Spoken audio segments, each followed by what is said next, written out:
Welcome back, everyone. So, this is another update on the ever twisting and always interesting case of Lori Vallows and the two missing children out of Idaho. To give you a recap on this story, since September of last year, 7-year-old JJ and 17-year-old Ty Lee have been missing from their home in Idaho, in Rexburg, Idaho. Their mother lied about their whereabouts. Ty Lee was last physically seen entering into Yellowstone National Park through the Wyoming main entrance. The prosecution has evidence to prove that she was there, and JJ was last seen on the 23rd when he was withdrawn from his school there in Rexburg by Lori Vallows, who said that she was going to homeschool JJ, even though she was doing so against basically what the school wanted and thought was in the best need for JJ. No, the school board did not, or school, no one from the school or even the area there actually sounded the alarm for her doing this. Parents do it all the time. They remove their children from school and decide to homeschool them or move them into another school. It happens. Now, what tipped this case off and made this case public was originally a concerned grandmother, Larry and Kay Woodcock, the biological grandparents of JJ. They had lost complete contact with JJ, and when they tried to contact him, Lori was very off-putting, and then just basically stopped answering the call. And whenever they would call, they wanted to talk to JJ. So she filed a concerned grandparents request with the Department of Child and Health and Safety there in Idaho. They came to the home along with a sheriff's officer and a Rexburg police officer. And when they came to the home, Lori Vallows said that JJ was living in Gilbert, Arizona with a close friend. They said that they needed to just make sure that JJ was fine. And Lori, just cast it off. Look, he's fine. He's with friends back in Arizona, because they'd only been living in the Rexburg area for a short period of time. The police left, and they called the friend in Gilbert, Arizona, and they found out immediately that JJ was not there. It was all a lie. They knew right then and there, oh, something's going on here, something we need to look into. The following day, they got an order from the court there for Lori Vallow to produce JJ. When they went back to the home to confront her with the information that she had tried to get a friend to lie about where JJ was, she was gone. Her and her soon to be husband, Chad Daybell, were gone. They just vanished. And once they gained entry into the home itself, they found out they left in quite a hurry. They packed their bags and disappeared. For the next 30 days after that, Lori and Chad were missing. Nobody knew where they were. A month and a half later, they found them in Hawaii, of all places. And where did they find them in Hawaii? They found them living in an upscale gated community there, where they were basically just acting as nothing had gone wrong at all. Where's Ty Lee? Where's JJ? That's still a mystery. But now, let's get into the updates on this case. First, I reached out to an attorney there in the Idaho, near Boise, to ask him what does he think is really the legal strategy behind what's going on here. Now, keep in mind, Lori Vallows had originally, when she showed up for court and after she was extradited back to Idaho from Hawaii, and they pressed the charges against her for her extradition.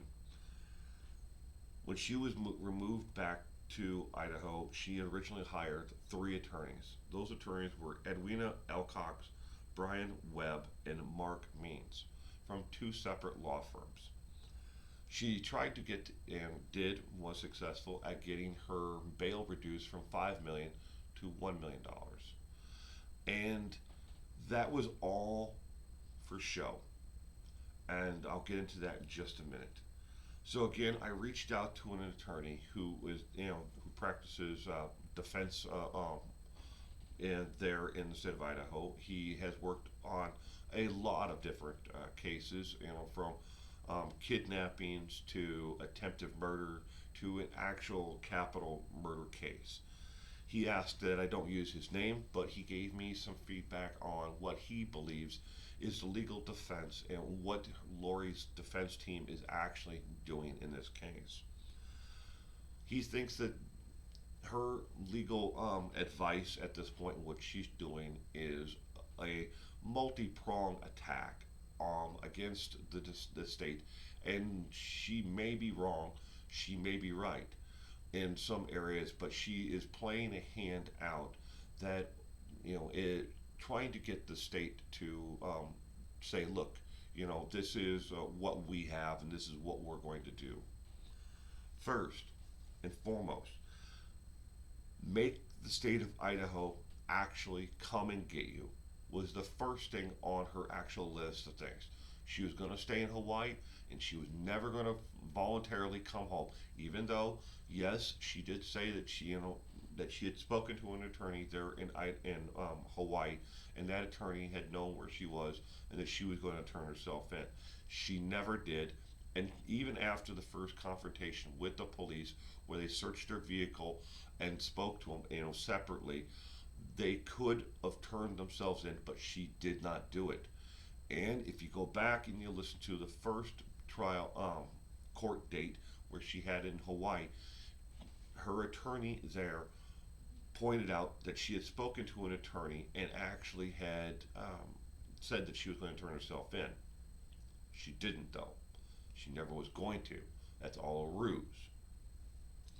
The next thing, after they extradited her back to Idaho, the next thing that her defense was going to do was to try to get the bail lowered from $5 million to $1 million, or even lower than that. They wanted to get it at $50,000 maximum, something that she could easily post and be out immediately, because they could have put their home in Rexburg up as an actual security on the $50,000, and then she could have just walked out of jail, and she wouldn't have had any kind of restrictions on her. They were thinking that they could get this done, but the judge there, who removed himself, Judge Farron Edens, who removed himself. It wasn't the defense who got him removed. He looked at it and said, "Fine, you know what? I don't want be part of this circus anyways." He kept it at $1 million, which they don't have enough security for. The home there in Rexburg, Idaho, that Chad owns, and now Lori owns because they are an equal property state, that home value at the maximum is $76,000. That is what the home is worth. They do not have enough security in it. So now, in order for her to bond out, she's got to post something, of value that's worth $1 million equity. It has to have $1 million worth of equity in it. It can't be $1 million property and you owe $995,000 on it, because you don't have enough equity in it to secure the bond. So, get the bond lowered. Next is what is going on right now, catching up to date where we are, is to make the state show their hand through the discovery. They wanted to get the state, to tip their hand at what they're doing, what they're thinking, and what evidence they have at this point in the case. They've done that. The discovery has now been given to the defense, and they're going through it piece by piece. There's only one attorney on the case, and that is Mark Means. He's the only attorney left on Lori's case, and he was going to be the only attorney. And here's the bombshell for everyone: the other two attorneys, Edwina Elcox and Brian Webb, from a separate law firm than Mike Means, were never paid to be there for anything more than the first and only initial court date. They don't have the money. They didn't have the money to put up as a security. Of the $100,000 that Chad got from in life insurance from the death of his wife, they don't have the money left to hire an attorney to put up that much money. They hired Brian Webb to Mark Means. I mean, they hired Mark Means to be the sole attorney, and the other two were more for show. And this is why, at certain parts during the bail hearing, Edwina Elcox seemed a little stammered, and she was reading from a script and not really on her A game because she had just been handed this evidence and the case and everything else in a short period of time. Her and Brian Webb were there solely as, to show strength and to try to get the state to be worried about what was going on. But then the discovery came, and now they have an idea of just how strong the hand is of the state of Idaho. The next thing they're going to do on the next court date that is upcoming here shortly is to try to get the case dismissed against Lori Vallows, Daybill, Ryan, whatever whatever last name she wants to go by, but she's legally Lori Vallows. Again, I've pointed this out before. She has yet to file a copy of her actual marriage certificate or anything with any court in the United States. That means in Hawaii or here in the states, the lower 48 states. They have not filed a wedding marriage license with anyone in Hawaii. People have asked, who went with Lori and Chad to get married? There are obviously people who someone took the pictures of them, and there are other people there. Well, in case you're planning a wedding and you want to get married in Hawaii, this is a package deal. This is how the package works. You get the hotel, you get the reception, you get the dinner and everything that goes along with the reception. You get the priest or the person to actually marry you, whichever you prefer, and you get witnesses.